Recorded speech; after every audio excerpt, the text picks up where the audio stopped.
Hi guys, welcome to the 25th episode of Off the Shelf podcast with Sridhar Balan. This is the season finale and I'm your host today, Sumedh Balan, and I'll be turning the tables on my father and interviewing him about his life and journey that have to do with the world of books.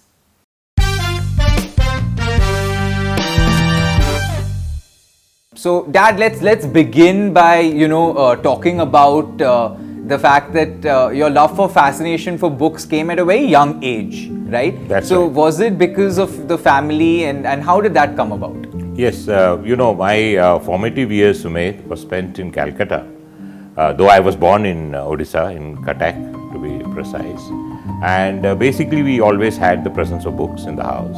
And my father used to also keep getting books and an entire reference set of the Book of Knowledge series, for example, which was very useful for me, and I used to pore over them. But apart from that, we also had an oral storytelling tradition. My sister Jaya used to read from the classics stories for my father, and so would my mother from the Tamil magazines like Kalki and Anandavudan and classic Tamil stories, and I used to listen to them as well. But I think that it was the 6 years that I spent in boarding school away from Calcutta in the 60s. You see, there we didn't have any diversions apart from the outdoor games. We didn't have television those days. So we spent a lot of time reading, and I used to access the books that we had in the small library. I got a certificate from my principal to say he is a voracious reader. Very interesting. And obviously, when you say your mother read to you, in turn becomes my grandmother, guys. So this is a very, very family special podcast, and the references are all going to be about our family and our inspirations, and obviously how my father came to be to the man he is right now and what he has been able to achieve in his career so far, and how the podcast came to be and how the books. How the book was written, and we'll get into all of that shortly. But as usual, I'd just like to remind all of you that we're doing this exclusively on Bakstage, and please do send in some questions on the chat box, and I'll try and get these answered by my father during the session, during the 1 hour session, the live session that we're on right now. Dad, so okay, we've talked about your early and formative years of getting your love for books. Could you tell us a little bit about the first books that kind of totally grabbed your attention as a child, that perhaps a lot of children who are listening to this podcast, a lot of parents who are listening into the podcast might want to recommend to their kids? Yes, of course. Thank you so much, Sumit. First, of course, the introductions would be initially in very, very young years. It would be the fairy tales, and it would be the tales from Panchatantra and Aesop's fables and the Jataka tales and so on, which would always fascinate you. And you must understand, as a very small kid, one is fascinated by picture books. Yeah. So basically you see the illustrative, the classics, I mean, even in terms of comics and so on. But later on, you get introduction to the classics. I always feel that the world's classics are an excellent introduction to classical pieces of writing and literature. Yeah. But also, apart from that, I would always say one must try and join a library. And my own association was with the Oxford Lending Library on Park Street in Calcutta. In fact, the Lending Library became far more famous than the bookstore. Okay. And the Lending Library, in fact, it even had more space devoted to it in those days. And we had some lovely books. So holidays were 2 months clear in winter that we had to come back from Ooty to Calcutta, and that would be spent reading, and unless there was a cricket test match on, then it would be spent partly watching. Yeah, interesting, very interesting. So obviously you grew up in Calcutta, there was a lot of memories there. Post that, do you want to tell us a little bit about how your college years came to be? How did you make, or did you always know that you would get on this path towards becoming a publisher in those days? It's a very, very interesting question, because the choice of publishing as a career choice is a pretty uncommon one. I mean, it's not something, even if you play that game of what you would like to be when you grow up, nobody really says he would like to join publishing. I mean, they would like to say, you'd like to become an engineer, a scientist, a nuclear researcher, and so on. But actually, let me say, it happened by coincidence and sometimes a little bit by mistake. I was actually all set to do an academic career. My initial year, actually after my MA and my MPhil, I spent actually teaching at the Jawaharlal Nehru University, a kind of an ad hoc appointment for an integrated program where students from other schools joined a major social science major, and I taught them. And then I got a job at the Northeastern Hill University in Shillong as an assistant professor, and I spent almost 5 years there, very delightful years. I love teaching. As you can also probably see from the podcast, I love talking. So what happened was that I had to come back to Delhi because situation was not that good over there, though I loved my years that I spent in Shillong. And when I came back here, naturally you get drawn to books because you're associated with books, you see. And I worked for a stint with the Center for Policy Research here as a senior fellow. Yeah. And that was the time when we, even in my university years, we interacted with publishers. Okay. And then I thought that, why not try? And it was actually someone who introduced me and said, why don't you, try out for a job of an editor in publishing? And so I spent 2 years initially with Macmillan, and then Macmillan and Oxford University Press were cheek by jowl. One was at 2 by 10 Ansari Road, the other was at 2 by 11 Ansari Road. Which firm you got recruited depended on which flight of stairs you climbed. And that's how I got into Macmillan initially, but OUP recruited me soon thereafter, and I spent 18 years of my life with Oxford University Press, India, and really left them as a director. Wow, I don't think a lot of people on this podcast, including myself, would ever think of sticking to one company for 18 years. That's quite an achievement, and I commend you for it. Thank you. And it's quite a big task. But let's get back there to can you tell us a little bit about what it takes to be an editor at that level? Like when you start off as a career choice in terms of being an editor, what kind of work is there in a day-to-day basis, and what are you expected to become? Fantastic. That's a very, very good question. Actually, I cannot do better than to illustrate with an example from my own career or my way I was recruited into Oxford University Press. I was interviewed by the legendary publisher Ravi Dayal, who was actually an editor par excellence. And the first criteria is, of course, you must love books and you must read books. So that is one essential qualification. And Ravi never put me through anything like an editorial test. But he spent 1 hour talking to me. Basically, one was to know what kind of books I would read, who were my favorite authors, or what did I think. And we got into a discussion on that. And the other was broadly he wanted to know how much I knew about the editorial process and a little bit. The second part of your question, which is that as I said, the first criteria is that. The other is that you must know the language very well. You could be an editor in English language, but you could as well be an editor in an Indian language or for an Indian publishing house, publishing in Indian languages, But you need to know that language thoroughly and very well.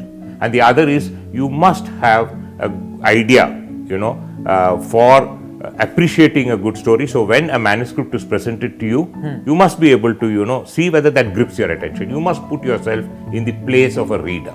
Yeah. Because when that book is, so you look at that, there are people to help you along, and slowly you start learning the ropes, and I think that sometimes when you get trained under a senior editor, that's the best kind of apprenticeship you could have. Okay, excellent.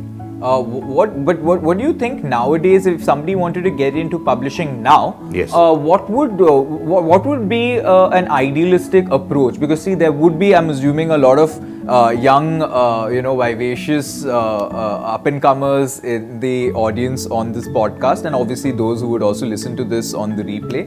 But we would like to give them an understanding as to how to approach this as a career in today's climate. So what would you say need to be your first few things that you need to, tick mark before you perhaps recruited or perhaps are able to be recruited to one of these firms? Thank you. Keeping what I said earlier as a background, one of the things that was not available to us at the time when I joined publishing, but available in part, is a course. Yeah. If one can do a course in publishing, just get a rudimentary basic, introduction into all aspects of the publishing process. Yeah. Not just editorial, but an introduction into sales, into marketing, into promotion and publicity, and a little bit knowledge about production and design. Yeah. I think we need to be, we should have a visual sense. We should be able to see a book, appreciate its layout, illustrations, the cover, and so on. And then one has done the course, and one gets the idea, then one, firms up one's choice. Yeah. And then I think the choice of the publishing company or the publishing house is important. You know, what type of a list are they publishing? Are they publishing fiction? Are they publishing non-fiction? Are they publishing textbooks? If textbooks, at the school level or at the college level. You see, you need to know, because that is the way that you can. Are you by any chance, do you have a science background? Or is it possible you have a medical background? Sometimes we have qualified medical doctors with MBBS degrees joining as a medical editor to a science and medical publisher. That's a so your area of expertise can actually help you yes. in evaluating how a book needs to turn out, is what you're trying to say. That's right.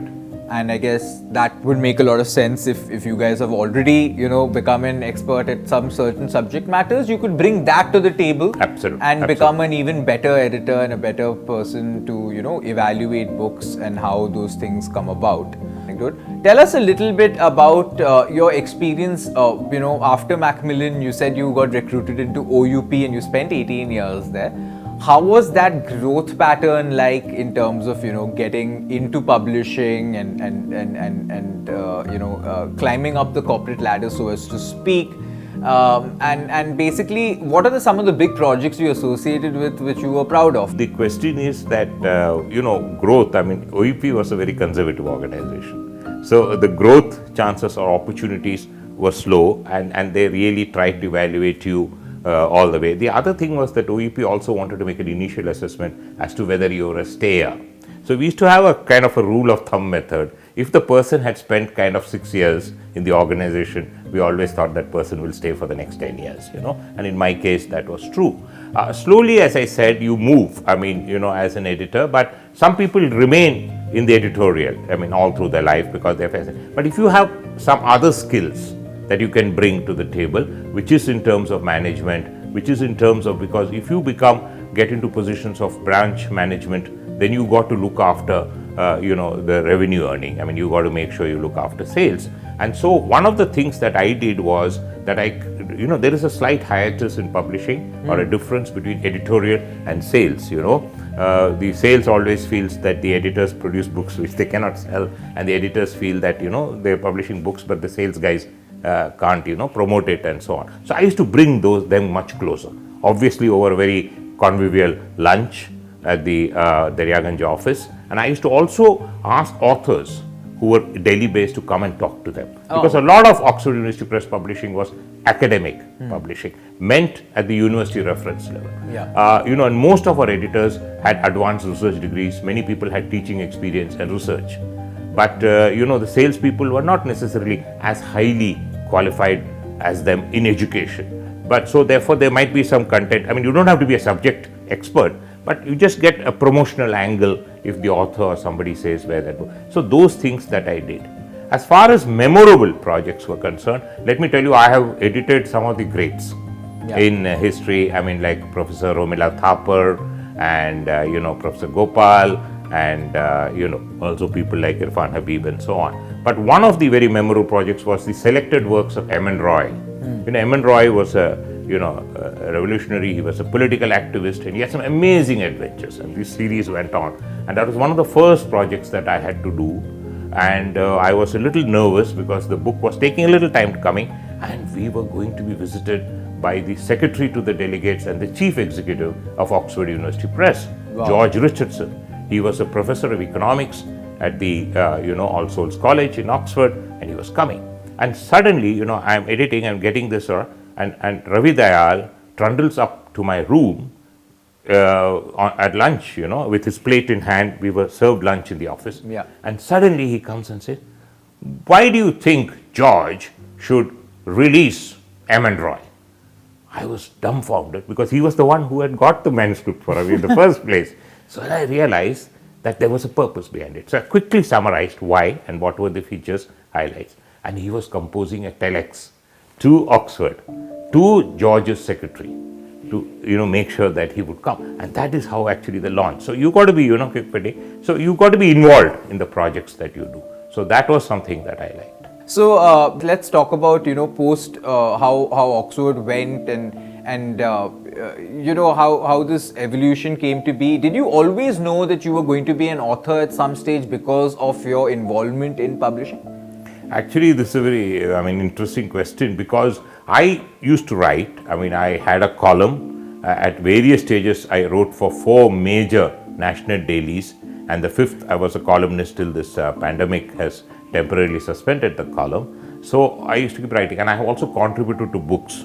One was to an India-Germany volume published by Ficky on Max Muller and Henrik Zimmer, and the second was an India-France volume, also published by Ficky, on a wonderful meeting between André Malraux and Jawaharlal Nehru in Paris. A senior publisher once asked me, you write so extensively across the genre, have you ever thought of writing a book? And actually, I said I hadn't, and he asked me why. I said, nobody asked me, no publisher. Till a publisher kind of bit the bullet in a way, and Ravi Singh of Speaking Tiger was kind enough to ask me that, it's been fascinating listening to you about publishing. Have you ever thought of writing a book?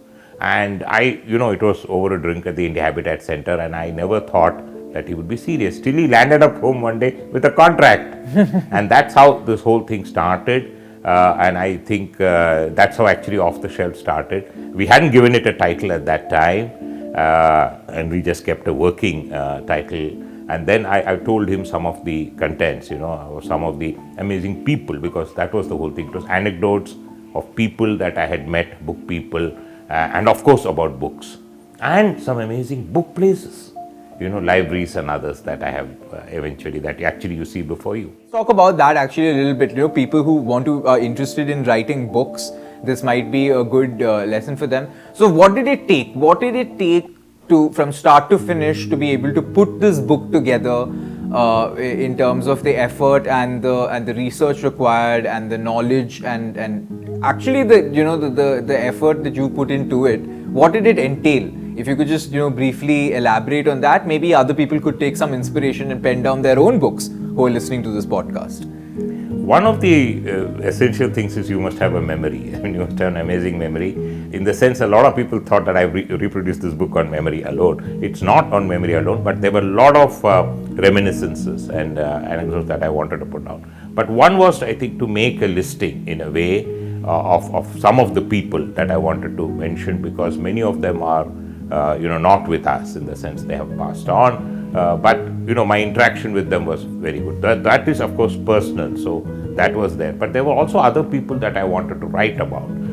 For example, I have written about the first Indian author in English, and he was Dean Mohammed, who was a sepoy in the East India Company, and then he went with his master back to England, actually to Cork in Ireland, via England, and he helped his master in business, and then left a diary of his experiences in India, in England and Ireland. And that was published in the year 1794. He wrote it in 1793 and published, and that made him the first Indian author in English. And he is amazing. Just because of a diary? A diary, yeah, just because of a diary of his, and of his experiences. But the experiences is what I want to come to. Yeah. He set up the first chain of shampooing parlors in England, and head massage and shampooing parlors, Okay. Yes, and he had the patronage of 2 English kings and His Royal Highness the Prince of Wales. And it's called the Muhammad Baths, and it was amazing. Plus he set up, we speak about Indian restaurants in London, which are very famous. He set up the first Indian restaurant in London in 1810, and it was called the Hindustani Coffee House. He served a range of exotic foods, Pan-Asian cuisine, Mughlai cuisine, Indian cuisine, and along with spirits, and he had a hookah bar even. The only thing he did not serve was coffee. He called it Hindustani Coffee House, but he did not serve coffee.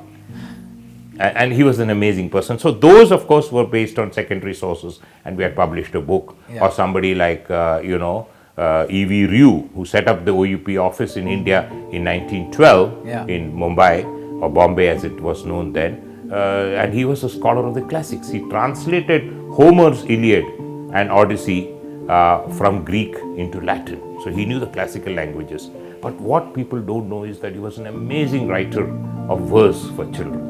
And I have in my book quoted some of these poems that he wrote for children, which people loved. So on and so forth, about some of the other people, amazing people.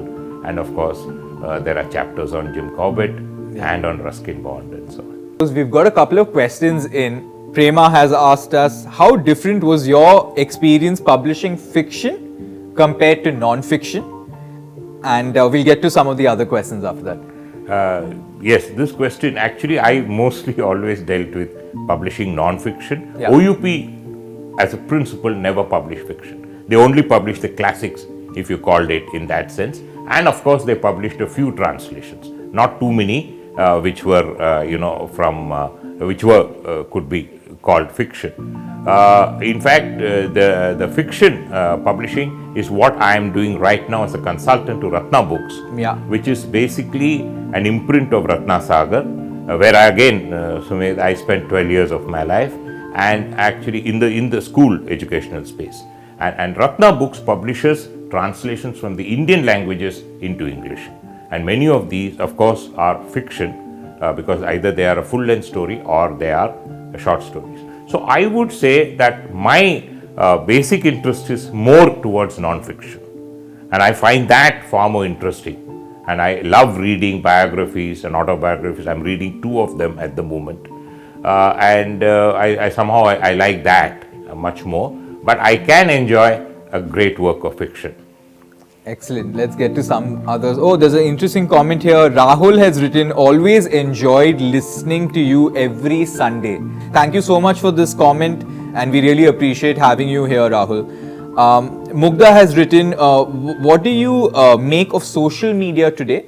Authors, writers, marketing, and bias has all changed so much, have changed so much. So what is your take on that? Thank you to Rahul from my side as well. And Mugdha, very, very interesting question on social media and so on. Actually, in fact, before I just come to social media, let me say the publishing model itself has changed. Normally, otherwise, a lot of authors always feel they keep writing to publishers and they don't get any reply. Yeah. Or it takes a long time to get a reply, and very often it's the negative. Today, authors are empowered. Today, there are publishers out there who are ready to publish your book for you.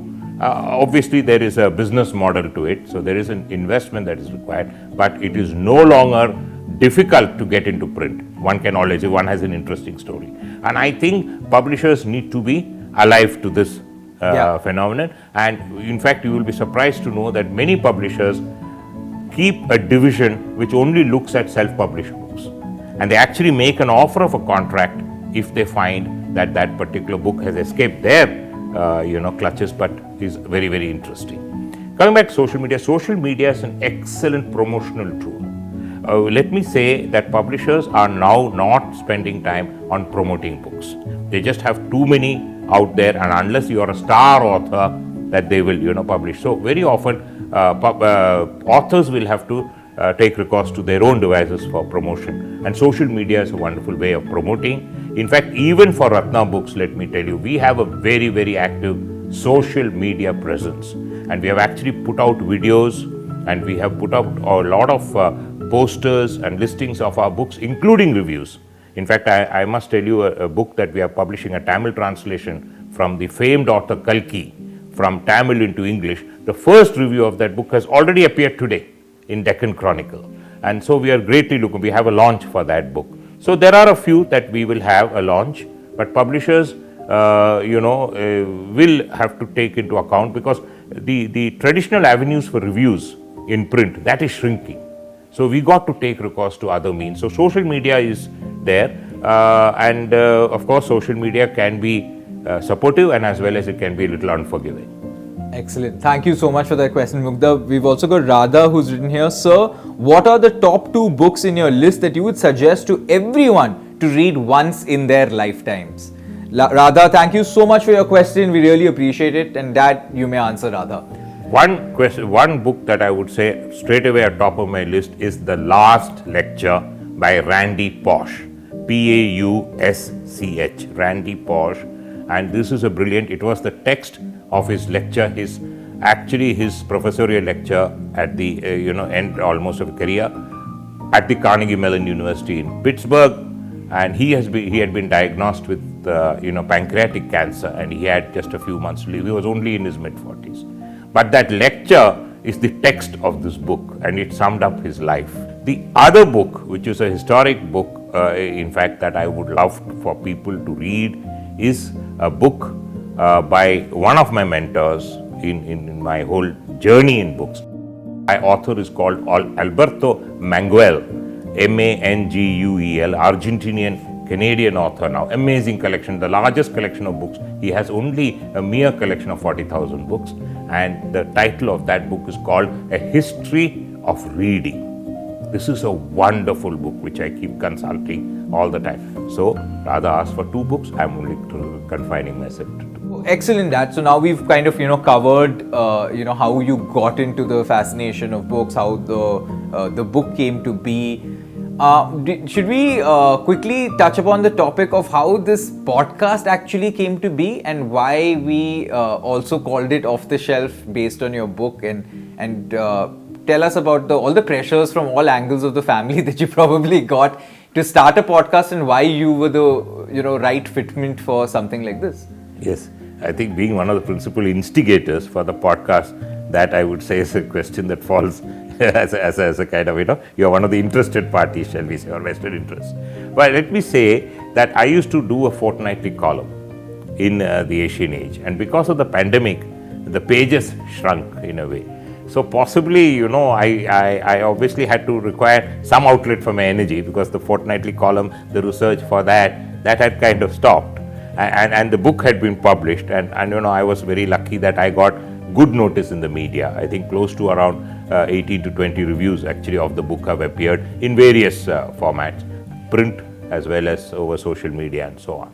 So possibly, as an outlet for energy, I probably got to talking a little too much in the house or whatever, over the breakfast table or lunch table, and perhaps the family, especially Sumedh and your mother, thought that, look, we must, kind of divert this guy to something a little more productive, and if not, if he's going to speak so much, why not he speak, the others can listen, why should we be subject to it all the time? But my brother-in-law actually started this off, Bala, who's now in the US. He said that, this podcast is a good medium, keep, probably not everyone is tired of listening to me, and probably he thought that why not, you start a podcast. And that is how actually, but I had not said yes, because that was the time when the book was kind of, nearing completion. But after that, I thought, why not? And basically it necessitated, you actually getting interested in this app called Bakstage.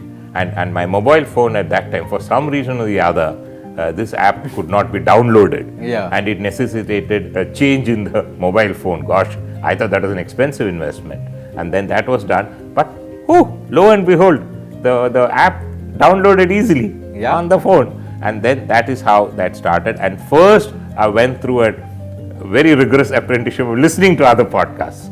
And then, I had listened to a few before, but now I had to listen to them to see and so on. I would say that we are now 6 months, right? So 25th episode, 4 a month, it's 6 into 4. Now, the point that I want to say is I still have not perfected the art of podcast in terms of manner. Content is fine. I can really, I know my content, or I am the master of the content. But in terms of mannerisms, in terms of, greeting people, in terms of, thanking everyone, and, saying that, love to see, that kind of a closeness and identity, making perhaps the audience feel as much a part and parcel. I'm so thankful, grateful for these people for their comments, but that they have stayed with you for the cause. Because just like an author, what's the point in publishing a book if there are no readers? No readers, exactly. So similarly, podcasts must have listeners. Yes. And we are very thankful to all of you for joining us every Sunday at 11 a.m. on Bakstage for this podcast. It's been a very, very interesting experience, and I'm pretty sure it's been a great learning experience too for you, right?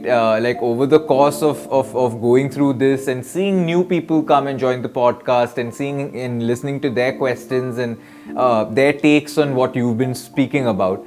Why don't you talk to us a little bit about some of the your most interesting episodes, or your most the ones that you liked the most when you kind of recorded them and put them out there for the world to hear.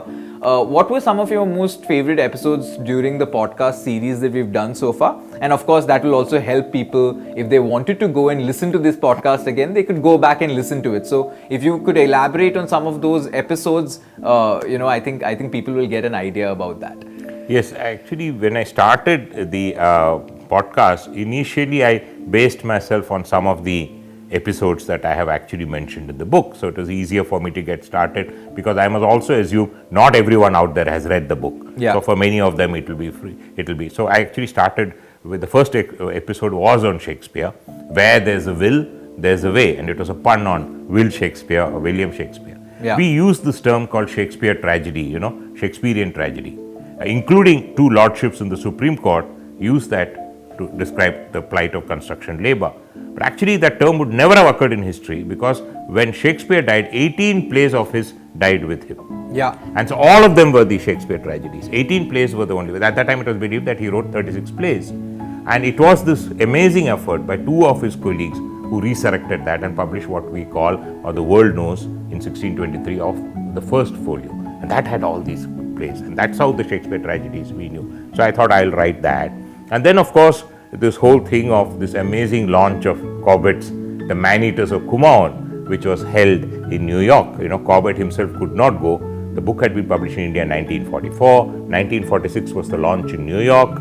And Corbett could not go because that was demobilization of the troops after the Second World War. So he couldn't get passage. Yeah. And the publicity director of OUP New York had to pull out something out of the hat to keep people interested. So what did she do? She had the book ready. She launched it at a downtown, in fact, at a hotel in Manhattan called Pierre, which is owned by the Taj Group, by the way, now. And she got 2 tiger cubs to come from the Miami Zoo, along with their trainer. And of course, all the guests were insured in case the cubs got a little too playful. And then she said, I have a treat for all of you. If you buy a copy of the book, one of the cubs will autograph the book for you. Wow! How does a tiger autograph a book? So it basically puts the impression of its pug marks. But even there, they got the edible ink stamp, which is non-poisonous. The other normal ink stamp pad would poison, and that put its pug marks. What a lovely kind of a story. And actually it was a riposte to Ruskin Bond, who said that you should never write a story on tigers and never make a film, and you shouldn't have tigers in the film, because he said tigers cannot act. And so I wanted to show that tigers could act, and that was what my riposte was to him. But there were some amazing stories, other stories also, which perhaps the audience may not know. One was of 3 very brave women booksellers who operated during wartime, 2 of them in France, which included, of course, Sylvia Beach, who ran this wonderful, iconic bookshop, which exists even today in Paris, called Shakespeare & Co. And she refused to sell the book to a German Nazi, and her bookshop, she closed it down. And 2 others, one in Berlin and the other also in Paris. And then, of course, I did 2 amazing, we were happy to be in Goa on a 2-week holiday, and I did 2 podcasts based in Goa. One was, of course, on the famous Abbe Faria, Jesuit, who figures as a character in the Count of Monte Cristo and Chateau d'If, in Alexander Dumas met him. Not many people knew that Abbe Faria was a real person. And he was a person from Goa, and he was, actually the father of hypnotism. He actually even got better than Mesmer, who's the father of mesmerism. So he got better than him, and he actually revolutionized our own thinking of hypnotism. And 2 other amazing foreigners who went native, Garcia d'Orta and Thomas Stevens, who contributed so much to Konkani and Marathi. And Garcia d'Orta did the first compilation of our Indian medicinal plants, our nerve plant. So these were something. And the last few, I had occasion to go to Sharjah, Sumed, on the UNESCO World Book Capital meeting. I'm now happy to tell everyone that I'm a member of the expert group on World Book Capitals. And there, I had occasion to look at some amazing stories. Sharjah is truly a city of words. And one of them, I hope to tell my listeners, I think I managed to say it in the podcast, was called The Last Chapter, which is the last story that Scheherazade is dying now. She's married to Sultan, she has 3 children, and they want to prolong her life, and they're unable to prolong her life. She says you have to go out and get 3 things, and how the art of storytelling is continued. So the last chapter, I said, is a chapter that is never written. So it was very nice as well to give the Sharjah experiences. So these are some of the highlights of my podcast. A few more questions here. Father and Son podcast is also a good idea by Mugdha. Thank you so much. It has been a lovely listening to you. Indira writes, hearty congrats and admire your dedication. Raj has written, listening to recorded versions permits one to listen while driving or working out. 1 hour is fine. It's good stuff. Keep it up. Excellent. Thank you guys for sending these answers in, and we'll definitely take all the feedback into consideration. Mugdha has written 30 minutes is a sweet spot.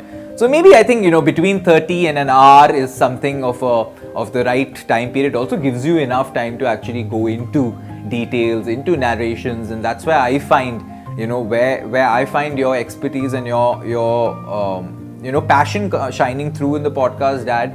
It's always when you're able to do those narrations. And when you're able to narrate something out for someone, I think people are inclined to listening to you longer. And I think this, at least for me, has been has been something that I've been very fond of since I was a young kid. And you've been reading me stories since I was probably a toddler. But Dad, why don't we also give them a glimpse of a reading through the off-the-shelf book? Is there a particular page or an anecdote that perhaps you would want to read out right now? I would like to read this, Sumedh. It's a wonderful poem on, loving books. And it's by Ruskin Bond. And this is out to all book lovers everywhere. In fact, my book is dedicated to readers everywhere. And it's also that we must all have a small collection of books at home. And we must have especially a collection of children's books. Because part of my mandate from the UNESCO is that I must promote reading among children. As you know, I take a large number of workshops in schools promoting the reading habit, inculcating the reading habit, and getting children to love books, getting books closer to children. We who love books, some books I'll never give away, though old and worn, their binding torn, upon my shelves they'll always stay. Alive? Still red and fresh. Each dawn, their magic moments never gone. Familiar friends, these timeless tales have been with me since I was 10. And as I turn these pages once again, I feel and love their old refrain. Great verse, great thoughts still stand the test of time that's passing by so fast. These good companions never fail to give me joy, to nourish me. We who love books will always be the lucky ones, our minds set free.